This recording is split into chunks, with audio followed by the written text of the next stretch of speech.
There exists a particular flavor of erasure that remains entirely independent of physical visibility. This realization struck me with clarity during a time when, 8 months into a pregnancy, I shared a home overflowing with people, yet not a single soul uttered a word about my condition. No one asked how I was managing. No one even referenced the impending birth. Daily, my growing stomach would press against the sink as I stood tilted to avoid the counter while washing dishes, yet the entire household averted their gaze from my changing frame. The sensation of enduring that environment is difficult to put into words. It should not be confused with mere loneliness. Loneliness implies an isolation where one longs for companionship. This experience was altogether different, marked by a profound proximity to others where you can hear the very respiration of someone in the immediate space. Yet the most monumental transformation of your life is reduced to the status of an unmentioned weather event or a passing season. This erasure possesses a distinct climate. It is an unyielding, stagnant chill, reminiscent of a room sealed off from fresh air for so long that the occupants have lost the ability to perceive its staleness. For 4 separate pregnancies, I carried that specific coldness within me, bearing it independently like heavy buckets drawn from a well, never halting, and never assuming I possessed the right to put the burden down. Yet, I had not always been so diminished.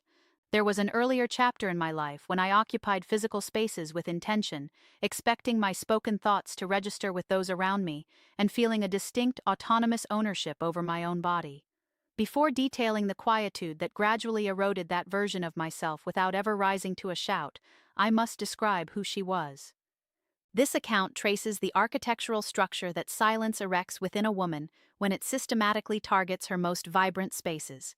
If you have ever borne an immense weight in isolation, be it a child, a profound sorrow, or an unacknowledged truth, while those closest to you pretended nothing was happening, you may find an echo of your own history in these reflections.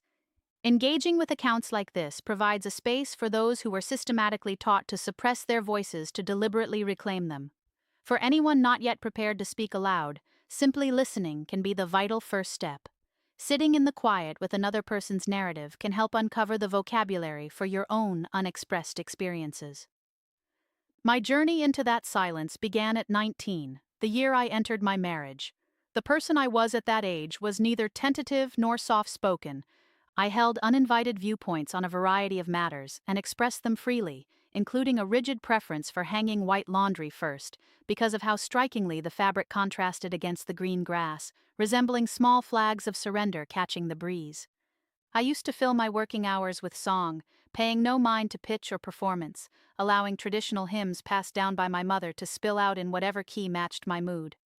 My laughter was loud enough that my sister frequently criticized its volume, a trait I secretly prided myself on because it meant I could fill a room with a sound born of pure joy rather than utility. I existed much like a wildflower in an open field, growing unchecked simply because I had not yet been taught that the ground beneath me belonged to someone else. In the early days, my husband demonstrated no overt cruelty. Accuracy requires that I state this clearly. He was merely a product of the very same cultural boundaries I had just entered, shaped by them in the exact manner I was about to be.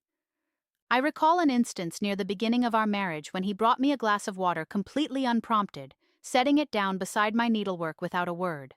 At the time, I interpreted this as the specific vocabulary of affection within that house, a quiet, unspoken tenderness.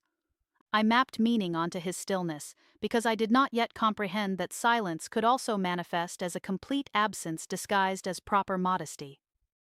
When I became pregnant with my first child, I learned of it through my own body, and following the expectations of our community, maintained complete privacy until the physical reality could no longer be concealed.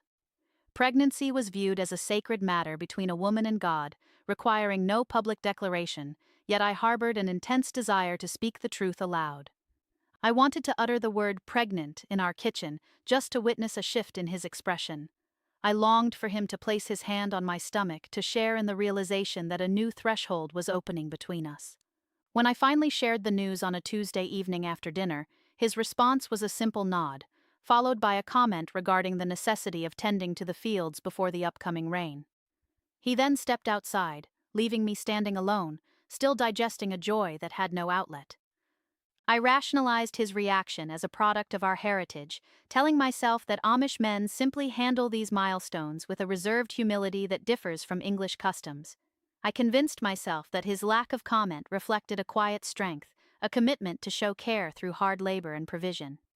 Standing in that space, I became adept at translating his emotional absence into something tolerable.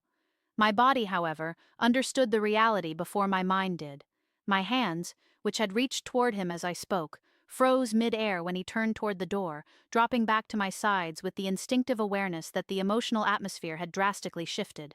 It was an intuitive, heavy realization, much like the way animals fall silent when the barometric pressure drops before an unseen storm. When morning sickness began, I lay by the basin listening for his footsteps, knowing he could hear me in our small home from his seat at the kitchen table just 15 feet away. I waited for an acknowledgement the way one waits for thunder after lightning, but no inquiry ever came. After composing myself and cleaning the space, I prepared his breakfast in complete silence, serving the meal exactly as he preferred while forcing my trembling hands against the counter to steady them. I was beginning to learn that in this household, vulnerability was an isolated experience. As the weeks advanced, the silence expanded alongside my changing shape. By the 5th month, I realized he had completely avoided every permissible community phrase for pregnancy, operating instead with a calculated omission that felt less like an accident and more like a practiced social discipline. This collective avoidance extended to the church community and his family. Even the midwife conducted her visits strictly behind closed doors, treating the impending birth as a confidential medical issue rather than a shared human milestone. I was left to carry the physical and emotional weight entirely on my own. Eventually, my body began to resist its own natural instincts. My hands would move toward my stomach in an ancient gesture of maternal protection, only to hover and retreat back to my chores, because acknowledging my own physical reality felt like an infringement on space that wasn't mine to claim. Within that framework, my body belonged to God, my labor belonged to my husband, and my strength belonged to the household chores, causing my actual identity to slowly erode like fabric washed too frequently in boiling water. During my 3rd trimester, an intense spinal ache kept me awake late into the night. Lying beside him in the dark, I formed the words to ask for his assistance, but hearing his steady, undisturbed breathing, I chose to close my mouth instead. I stepped out onto the cold kitchen floor at 2 in the morning, applying a warm cloth to my own back in isolation until the physical pain subsided into something manageable. That night marked the last time I attempted to bridge the gap, having learned that reaching out into absolute emptiness caused a hurt far worse than the physical ache itself. Bit by bit, my internal voice began to fade, much like a field losing its birds one by one in autumn until the silence is total. By my 2nd pregnancy, the transformation was complete enough that I no longer anticipated support. Nausea was managed efficiently in the barn. I would simply pause my chores, step away from the feeding troughs, relieve myself against the wall, wipe my face, and immediately resume my work without a second thought. The illness had been integrated into my daily checklist, stripped of any emotional language. I was merely surviving task by task, unaware of how far I had drifted from my original self until an unexpected encounter with an Englishwoman highlighted the distance. She was a visitor who had taken a wrong turn down our road, and she stopped to watch me haul 2 heavy water buckets from the well while 6 months pregnant. Observing my strained posture and pale fingers, she asked with genuine confusion if I should be performing such heavy labor. Her question came from an entirely different reality, one where a pregnant woman's physical strain is viewed as an urgent problem requiring intervention. I answered with a polite reassurance, unable to truly bridge the gap between our two worlds, and carried the water inside to steady my shaking arms alone. Years prior, a woman in our community who had been married 3 decades and raised 9 children sat with me during the harvest canning. Her movements were entirely mechanical and flawless, yet her eyes revealed a complete detachment, as if she had long since vacated her own existence. Breaking the hour-long silence, she remarked to the jar she was sealing that she could no longer recall the melodies she used to hum while hanging laundry. The flat, matter-of-fact delivery of that statement sent a sudden chill through me. My instincts recognized her as a glimpse into my own trajectory, a future spent inhabiting a structure devoid of music or windows, completely unaware of one's own disappearance. I eventually transitioned into that exact role, adapting to the systemic demands by maintaining an unyielding routine from dawn until dusk, regardless of my physical state. Pregnancy, illness, exhaustion, and sorrow were all met with the exact same unvarying exterior. The version of me that could express a need had been replaced by a functional piece of architecture designed to maintain a household. I became capable of managing severe morning sickness without delaying breakfast, ignoring the movement of the child within me to avoid the pain of unshared joy, and gathering heavy firewood up until delivery without ever conceptualizing the idea of assistance. My personal preferences and musical expressions vanished entirely, replaced by an efficient, silent operation that performed flawlessly through labor and delivery without demanding a single glass of water. A succession of subsequent pregnancies blurred into a collective blankness, not from a lack of maternal affection, but because the systemic lack of validation had become the literal shape of my existence. I existed in that state for years, operating as a phantom caregiver who maintained the household while remaining entirely uncoupled from my own internal emotional life. The shift occurred unexpectedly when my daughter was 4 years old. As I peeled potatoes, I heard her playing on the floor behind me, speaking to a doll she had placed on her lap over a small pillow stuffed beneath her dress. In a flat, practiced tone that perfectly mirrored my own cadence, she whispered to the doll to remain silent because nobody talks about it.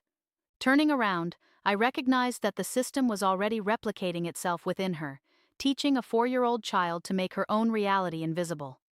That realization caused an immediate fracture within my internal defense mechanisms, much like ice breaking apart under the pressure of a shifting winter current.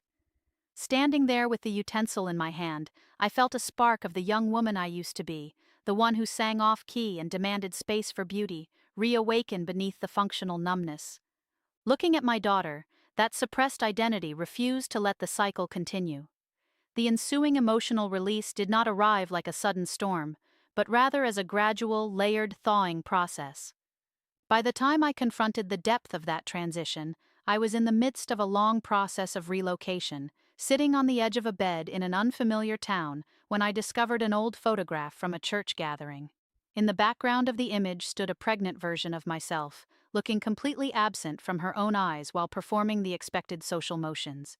She was a stranger inhabiting my history. My grief during that period was not for the community, the marriage, or the religious lifestyle I left behind, but entirely for the 19-year-old girl who had entered that world with an open heart, a vibrant laugh, and a belief that her existence mattered. I mourned for every unacknowledged illness, every unshared movement of life, and the gradual silencing of her voice. She had faded away unnoticed in a kitchen while ensuring the daily tasks remained completed. Seeking assistance outside the community required a sequence of small, daunting steps that eventually led me to a quiet professional setting. In that space, I began the process of describing the systematic erasure, the unmentioned pregnancies, and the heavy physical burdens carried in total isolation.